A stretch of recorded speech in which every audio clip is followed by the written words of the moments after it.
नमस्कार साथियों, मैं आपका एफएम सब्जेक्ट एक्सपर्ट अनुराग झंवर।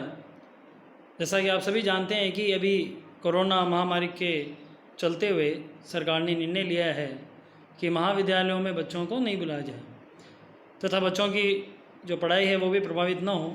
इसको देखते हुए मैं आपके सामने बीकॉम तृतीय वर्ष के बच्चों के लिए व्यावसायिक बस्टन से संबंधित कुछ टॉपिक लेके आया हूँ। जैसा कि आप स्क्रीन में देख रहे होंगे कि एक तरफ मैं नज़र आ रहा हूँ और दूसरी तरफ आपको कुछ नोट्स नज़र आ रहे हैं। तो नोट्स की मदद से आप चीज़ों को समझेंगे, मैं भी आपको यहाँ पे समझाऊँगा। तो आज का जो हमारा टॉपिक है वो है व्यावसायिक बस्टन। देखिए बच्चों, व्यावसायिक बस्टन में ये दो शब्दों से मिलकर बना हुआ है, एक व्यावसायिक और एक बस्टन। बस्टन को समझने से पहले हमें व्यावसायिक शब्द को समझना चाहिए। व्यवसाय से व्यावसायिक शब्द आया है। व्यावसायिक का मतलब होता है व्यवसाय से संबंधित क्रियाएं। और जब हम बात करते हैं बस्टन की, तो बस्टन में हमको समझना चाहिए कि बजट का अर्थ क्या होता है। तो बजट एक संक्षिप्त रूप में आपको कहूँ तो बजट का मतलब ये होता है कि हम एक निश्चित समय के लिए जो भविष्य का होगा उसमें जो भी हमारी क्रियाएं हैं उनको हम आज ही नोट डाउन कर लें, उनको देख लें कौन कौन सी क्रियाएं करनी है और किस में कितना खर्च होगा, चाहे वो मैन पावर हो, चाहे वो मनी हो, जो भी हमारे पास रिसोर्सेज हैं, तो उनका हम कैसे यूज़ करें कि हम हमारे बजट के जो भी हमने लक्ष्य निर्धारित किए हैं उसको हासिल कर सकें, उसका एवेल्यूशन कर सकें। जब भी हम यहाँ बात करते हैं व्यावसायिक बस्टन की, तो हमारा यहाँ ध्यान ये होता है कि जो निश्चित समय है, जो एक साल होता है, ज़्यादातर एक वीक भी हो सकता है, तो जो निश्चित हमारा समय है उस व्यवसाय में जो जो हम क्रियाएं करेंगे, चाहे हम वो विक्रय करें, चाहे हम क्रय करें, चाहे हम आप कह सकते हैं कि ऑपरेशनल एक्टिविटीज़ हों, रिसर्च हों, एडवर्टाइजमेंट हों, विज्ञापन हो, कुछ भी हो, तो उसमें हमारा खर्च कितना होगा, कितने हमको संसाधन चाहिए, मानवीय संसाधन चाहिए, मशीनरी कितनी चाहिए। तो ये सब चीज़ें जो हैं उसका हम जब एक निश्चित रूप से एक लेखा जोखा करते हैं तो उसको हम कहेंगे व्यावसायिक बस्टन। तो साधारण शब्दों में हम कह सकते हैं कि व्यावसायिक बस्टन एक ज्ञान का वह हिस्सा है जिसमें व्यवसाय में आने वाली समस्याओं, व्यवसाय में जो हम फ्यूचर में जो भी चीज़ें करने वाले हैं उनको कैसे किया जाए, उनके लिए क्या क्या संसाधन हैं, उनको हमारे पास लक्ष्य निर्धारित हो, हमारे पास संसाधन भी हों, तो ये चीज़ें पॉसिबल हो सकती हैं। तो अब हम चलते हैं स्टार्टिंग के टॉपिक्स में। थोड़ा मैंने आपको ब्रीफ आउट किया है ताकि आपको पता चले कि हम व्यावसायिक बस्टन क्या है। तो देखिए, व्यावसायिक बस्टन में जो सबसे इम्पोर्टेंट हमारे पास पहले जो शब्द आता है वो होता है बजट। तो बजट का हम अर्थ समझेंगे कि बजट क्या है, कहाँ से आया है, कहाँ से इसकी उत्पत्ति हुई है।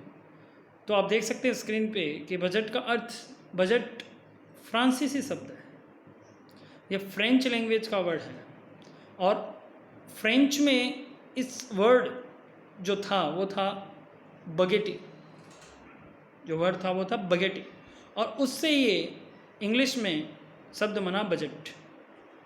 फ्रांस में बगेटी जो शब्द है उसका अर्थ होता है चमड़े के बैग से या प्रपत्रों से या लेखों के पात्र से, जिससे कि कोई व्यक्ति आने वाले व्ययों व आयों का निर्धारण कर सके। तो व्यवसाय में भी जब हम बजट बनाते हैं तो उसमें उसका जो मुख्य कार्य ये होता है, जैसा कि आप स्क्रीन में देख रहे हैं, कि व्यवसाय में बजट भविष्य में एक निश्चित समय के लिए संस्था की योजनाओं, नीतियों एवं कार्यक्रमों की एक संख्यात्मक विवरण। देखिए, इस बिंदु पे आप थोड़ा ध्यान दें, संख्यात्मक विवरण के रूप में अभिव्यक्ति है। संख्यात्मक विवरण का मतलब आप समझ सकते हैं नंबर्स। और जैसे कि हमारे देश की मुद्रा रुपीज़ है, तो जो भी बजट बन रहा है हमारे देश में, जो व्यवसाय बना रहे हैं, वो उसको रुपीज़ के टर्म्स में व्यक्त करते हैं। भविष्य के एक निश्चित समय, मैंने आपको पहले भी कहा, वो निश्चित समय ज़्यादातर फाइनेंशियल ईयर होता है, एक साल की अवधि होती है, लेकिन कई बार हम शॉर्ट टर्म के प्रोजेक्ट्स भी बनाते हैं जो 1 day to 1 week, fortnightly, monthly और क्वार्टरली बेसिस पे भी हो सकते हैं।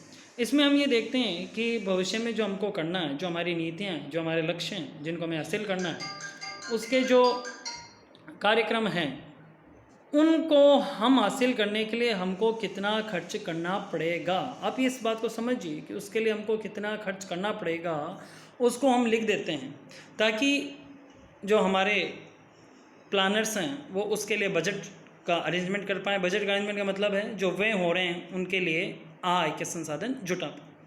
अब इससे संबंधित कई विद्वानों ने परिभाषाएं दी हैं, उस सबको तो हम शामिल नहीं कर रहे हैं, लेकिन उनमें से जो कुछ खास विद्वानों ने परिभाषाएं दी हैं उनको हम शामिल कर रहे हैं। जिसमें डिक्के ने कहा है बजट एक निश्चित समयावधि के लिए संस्था की प्रक्षेपित क्रियाओं की एक लिखित योजना है। देखिए इनमें जो शब्द दिए में हैं उसमें से निश्चित समयावधि आपको समझ में आ गया होगा कि एक निश्चित अवधि हो सकती है, साल भर, 3 महीने, 6 महीने। इसमें दूसरा जब जो होता है संस्था, और ये संस्था कौन सी होगी? व्यावसायिक होगी। तीसरा जो शब्द प्रक्षेपित क्रिया मतलब लक्षित क्रियाएं हैं जो हमको हासिल करना है, जो हमारी योजनाएं हैं, और उसके लिए जो हमने एक रिटर्न डॉक्यूमेंट तैयार किया है, जिसको लिखा है, जिसके हमने व्यय तैयार किए हैं, जिसके बेनिफिट्स हमने लिखे हैं, जिनके लिए हम आय जुटा रहे हैं। तो अगर आपको ऐसा कार्य कर रहे हो जो कि एक निश्चित समयावधि के लिए है, जिसमें हमारी कार्य योजना है कि हमारे जो लक्ष्य हम उसको हासिल कर सकें, और उसके लिए हमको उस अवधि में इतना खर्च करना पड़ेगा और उसके संसाधन हम यहाँ से जुटाएंगे, तो वो कहलाता है व्यावसायिक बजट। अब दूसरे हैं हमारे केलर एंड करेरा। तो केलर और करेरा ने क्या कहा है? इन्होंने कहा है बजट पूर्व निर्धारित मान्यताओं पर आधारित उद्देश्यों की उपलब्धि के लिए संपन्न की जाने वाली क्रियाओं की एक योजना है। देखिए एक चीज़ तो स्पष्ट है जो हमने डेफिनेशन देखी है, अभी केलर एंड करेरा की भी देख रहे हैं कि इसमें जो बजट है उसमें एक प्लानिंग तो होती है, और प्लानिंग में क्या होता है कि हम जो आगे जो अवधि है, इसमें भी लिखा हुआ है, देखो, पूर्व निर्धारित मान्यताओं पर आधारित। पूर्व निर्धारित मान्यताओं मतलब होता है जो संस्था के लक्ष्य हैं उनको देखते हुए वो जो फ्यूचर में कदम उठाएंगे, जो क्रियाएं संपन्न करेंगे लक्ष्यों को हासिल करने के लिए, और उसके लिए जो उन्होंने योजना बनाई है, जो एक प्लान चार्ट आउट किया है, उसी को हम बजट कहते हैं। तो यहाँ पे इन्होंने लिखित सब तो नहीं लिखा, लेकिन ये लिखित ही होता है, इन्होंने योजना चार्ट आउट की है। तो इन दोनों डेफिनेशंस और ऊपर जो हमने देखा जो इसकी एक सामान्य परिभाषा देखी, उनको अगर हम सबको समराइज करें और अगर हम उसको हमारे अपने शब्दों में कहना चाहें तो हम कह सकते हैं कि संक्षिप्त रूप में बजट एक विवरण है। बजट इज़ ए स्टेटमेंट, एक विवरण है जिसमें हम निर्धारित लक्ष्यों की प्राप्ति के लिए लक्ष्य संस्था निर्धारित करती है कि जैसे कि हमको this year we want to be increase our sales by 10%, 10% हमको बिक्री बढ़ानी है, न्यू प्रोडक्ट लॉन्च करने हैं, या अलग अलग नए मार्केट्स में हमको पहुंच बनानी है, हमारी वेल्थ क्रिएट कैसे हो, इन कोई भी लक्ष्य हो सकता है इनमें से, या सारे लक्ष्य भी हो सकते हैं। तो जो भी कंपनी अपने लक्ष्य बनाती है उन लक्ष्यों को वो चार्ट आउट करती है, एक स्टेटमेंट बनाती है, और वो एक निश्चित भावी अवधि, देखिए कभी भी आपको योजना बनाएं वो अनिश्चितताओं के लिए नहीं होती, वो एक निश्चित अवधि के लिए होती है, ताकि हम उसको उस सही ढंग से कार्य कर सकें, हमारे एम्प्लॉयज़ उसको ढंग से कार्य कर सकें। इसमें संपूर्ण व्यवसाय क्रियाओं की विस्तृत योजना होती है। देखिए नटशेल में हम इस बात को ये कह सकते हैं कि जो भी आप प्लान चार्ट आउट करते हो उसको आप वापस डिवाइड करते हो कि भाई किस डिपार्टमेंट को क्या क्या कार्य करना है, और उसको उस कार्य के लिए किन किन साधनों की आवश्यकता है, उसको कितना बजट एलोकेशन होगा। संस्था में बहुत सारी क्रियाएं हैं, विक्रय भी है, विपणन भी है, प्रोडक्शंस भी है, उत्पादन भी है, आपका ह्यूमन रिसोर्स मैनेजमेंट भी है। तो इन सभी के लिए क्या क्या कितनी राशि इनको चाहिए उसको हम बजट का निर्धारण भी इनके लिए करते हैं। अब इन्होंने लास्ट में लिखा है कि इनके भावी आवश्यक का पूर्वानुमान है। देखिए एक निश्चित अवधि है और वो भी भविष्य की, और उसके लिए हम तैयारी कर रहे हैं आज। तो इसमें कहने की आवश्यकता नहीं है कि आज हम तैयारी कर रहे हैं, इसका तो क्लियर कट मीनिंग है कि ये एक भविष्य के लिए योजना है और एक पूर्वानुमान ही है, लेकिन उसको आज हम पिछले डेटा को देखते हुए एक एनालिसिस करते हैं, एक फ्यूचर एस्टिमेट लगाते हैं। तो बजट क्या है, देखिए यहीं से आपको स्पष्ट हो जाती है कि बजट क्या होती है। बजट एक पूर्वानुमान है, बजट एक योजना है जिसमें लक्षित क्रियाएं होती हैं, जिनको हासिल करने के लिए हमको कितना संख्या चाहिए, कितना पैसा चाहिए, उसका एक विवरण है।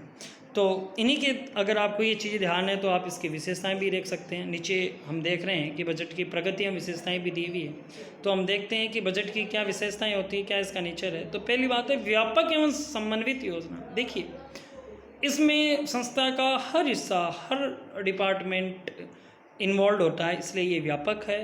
और सबको साथ में लेके चलती। ऐसा नहीं कि विक्रय वाला अपना काम कर सकता, अगर क्रय और आपका उत्पादन विभाग उसका साथ नहीं दे या विपणन वाला उसका साथ नहीं दे, तो समन्वित है, इंटीग्रेटेड योजना है, सबको साथ में लेके की है और कॉम्प्रिहेंसिव है, व्यापक है, सबका ध्यान रख रही है, सबको कोऑर्डिनेशन हो रहा है, तो इसलिए व्यापक समन्वित योजना है।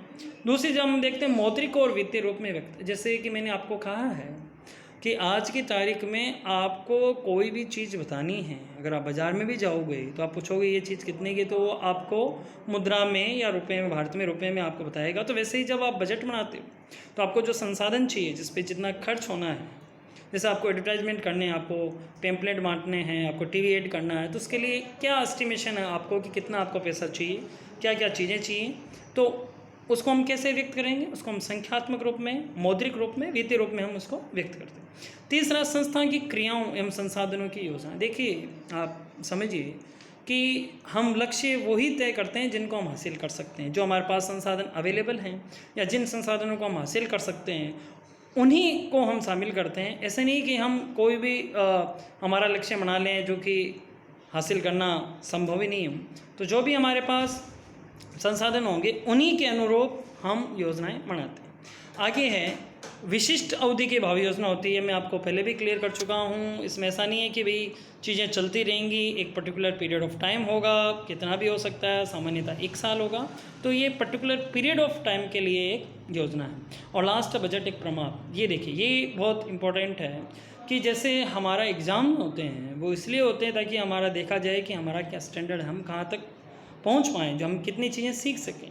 तो वैसे ही बजट में जब योजनाएं दी हुई होती हैं तो उनके साथ लक्ष्य दिए हुए होते हैं कि भैया इन संसाधनों के साथ आपको इस अवधि में ये लक्ष्य हासिल करने हैं।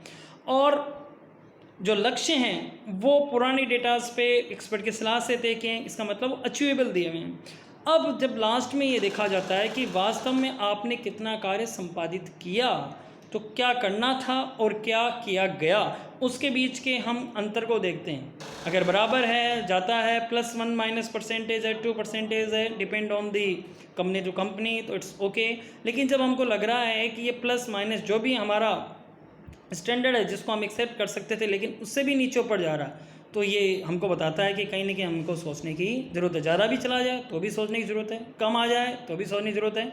और अगर हमारे स्टैंडर्ड के जो हमने प्लस माइनस जितने भी कर रखे हैं उसके अकॉर्डिंग है तो फिर इट्स ठीक है। तो ये एक स्टैंडर्ड होता है, ये एक आपको चेक होता है कि ये पैरामीटर है कि आप ये देख सकें कि आपने चीज़ें सही बनाई या नहीं बनाई। बच्चों, जैसे कि आप पता है, मैं वापस कह रहा हूँ, कोरोना काल है, अपना ध्यान रखिए, सरकार के द्वारा दी गई गाइडलाइंस को फॉलो कीजिए, सभी आप समझदार हैं। और इस गाइडलाइन में एक ये भी है कि जो वीडियो बनाए जाए वो शॉर्ट एंड स्वीट बनाए जाए। तो आज के लिए इतना ही। मैं ये जो आपको यहाँ पे शो कर रखी है, ये जो नोट शो कर रखी है, यहाँ पे भी देख सकते हैं, और संभव होगा तो मैं इसको आपके व्हाट्सएप ग्रुप में भी शेयर करूँगा। जय हिंद, जय भारत।